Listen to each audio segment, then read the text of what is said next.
Education point channel में आप सभी का स्वागत है। तो आज हम लोग देखेंगे यूपी बोर्ड क्लास 12 रसायन विज्ञान कक्षा 12 यूपी बोर्ड के लिए रसायन विज्ञान का मॉडल पेपर प्री बोर्ड परीक्षा के लिए महत्वपूर्ण। तो जैसा कि रसायन विज्ञान में देखते हैं हम लोग, तो पहले में आपको दिया गया है निर्देश, सभी प्रश्न हल करना अनिवार्य है। तो पहले है इसमें बहुविकल्पी प्रश्न। तो निम्नांकित प्रश्नों के 4 वैकल्पिक उत्तर दिए गए हैं, सही उत्तर चुनकर अपनी उत्तर पुस्तिका में लिखिए।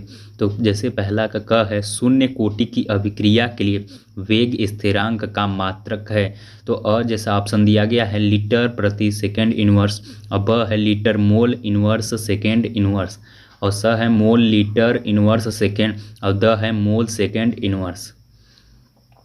पहला का ख, निम्न में से कौन सा विलयन अणु संख्या गुण नहीं है। तो अ दिया है वाष्प दाब अवनमन, और ब है हिमांक अवनमन, और स है पृष्ठ तनाव, द है परासरण दाब।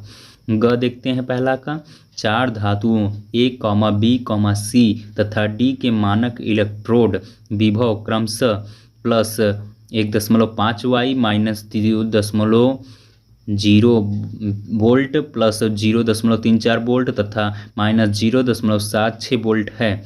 इन धातुओं की घटती हुई सक्रियता का क्रम है। तो अ देखिए ऑप्शन, और ब देखिए, सी, स और द देखिए। इसमें से चारों ऑप्शन में जो सही उसको कमेंट बॉक्स में लिखना मत उत्तर भूलें। या मैं इसकी PDF अपने लिंक डिस्क्रिप्शन बॉक्स में दे दूंगा। इस प्रश्न पत्र का आप हमारे YouTube चैनल के वीडियो में जाकर वहां से डाउनलोड कर सकते हैं। डिस्क्रिप्शन में पहली लिंक होगी जहां लिखा होगा chemistry PDF download model paper 2022। ठीक है।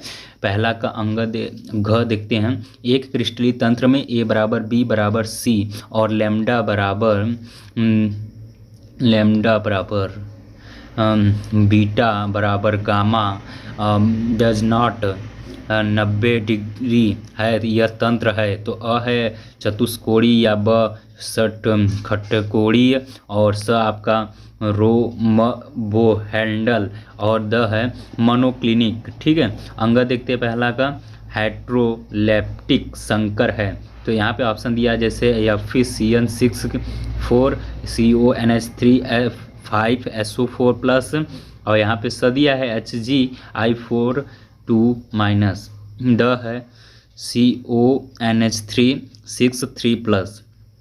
पहला का च, एक क्लोरो ब्यूटेन एल्कोहलीय पोटाश से अभिक्रिया करके देता है। पहला ब्यूटेन 1, दूसरा आपका ब्यूटेन 2, स है आपका ब्यूटेनॉल 1, द है ब्यूटेनॉल 2।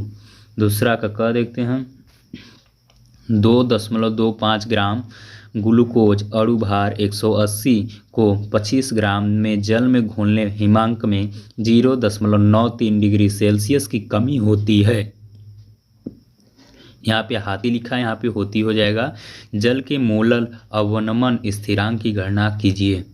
दूसरा का ख, फलक केंद्रित घनीय जालक की एकक कोष्ठिका में उपस्थित परमाणुओं की संख्या ज्ञात कीजिए। दूसरा का ग, फास्फोरस PF5 बनाता है जबकि नाइट्रोजन NF5 नहीं बनाता है, कारण सहित स्पष्ट कीजिए। चलते हैं तीसरे प्रश्न की ओर। इसी का दूसरा का घ भी दिया गया है, निम्न अभिक्रिया वाले सेल का विद्युत वाहक बल ज्ञात कीजिए।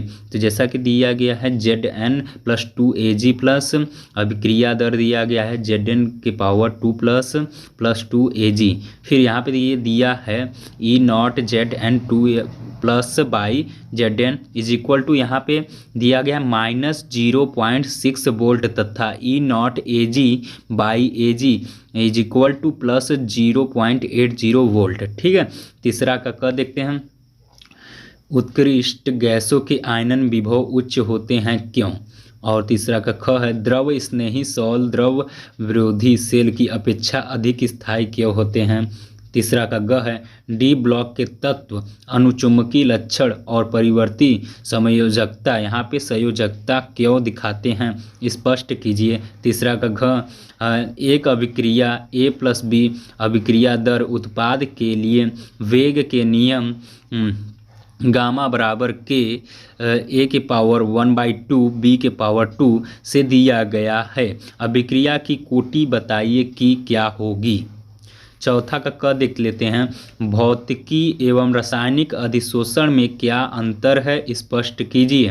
चौथा का ख है, चांदी की क्रिस्टलीकरण एफसीसी जालक में होता है यदि इसकी कोष्ठिका के कोरों की लंबाई 4.07 × 10⁸ सेमी तथा घनत्व 10.5 ग्राम सेमी माइनस क्यूब हो तो चांदी का परमाणुविक मान द्रव्यमान ज्ञात कीजिए। चौथा का ग, अभिक्रिया की आणविकता और कोटि को परिभाषित कीजिए और दोनों में अंतर स्पष्ट कीजिए। चौथा का ग, क्लोराउस नियम क्या है, समझाइए।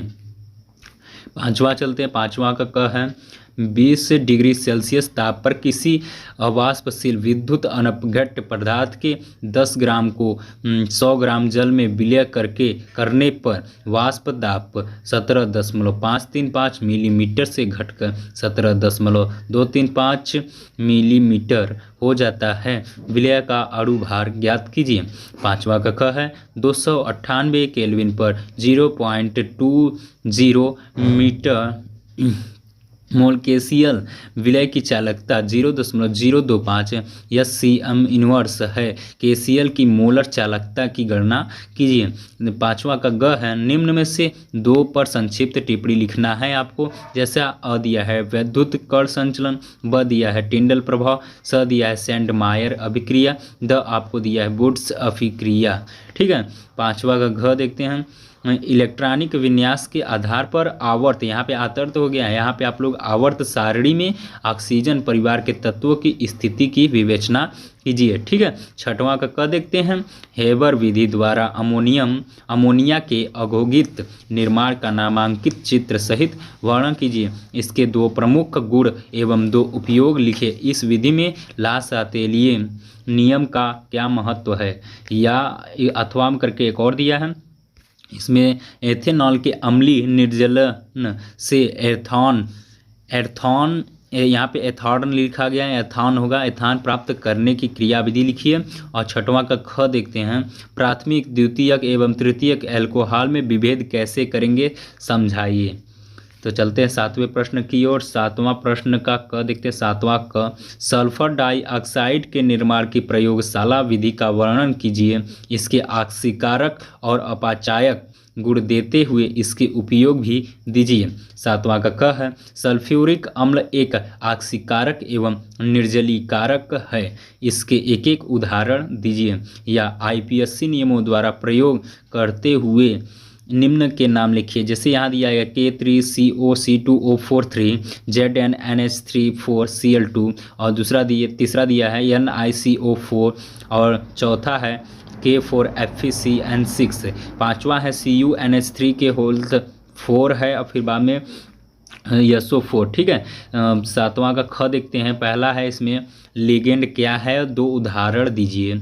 और दूसरा है FeC2O4 के पावर 2- में केंद्रीय धातु आयन की उपसहसंयोजकता समन्वय संख्या ज्ञात कीजिए। तो पावर एजुकेशन पॉइंट में इसका PDF मैं अपने लिंक यूट्यूब की इस वीडियो को देख रहे हैं उसी के डिस्क्रिप्शन बॉक्स में पहली लिंक दी गई है, वहाँ पे आपको मॉडल पेपर का PDF मिल जाएगा। तो आज के लिए इतना ही, धन्यवाद।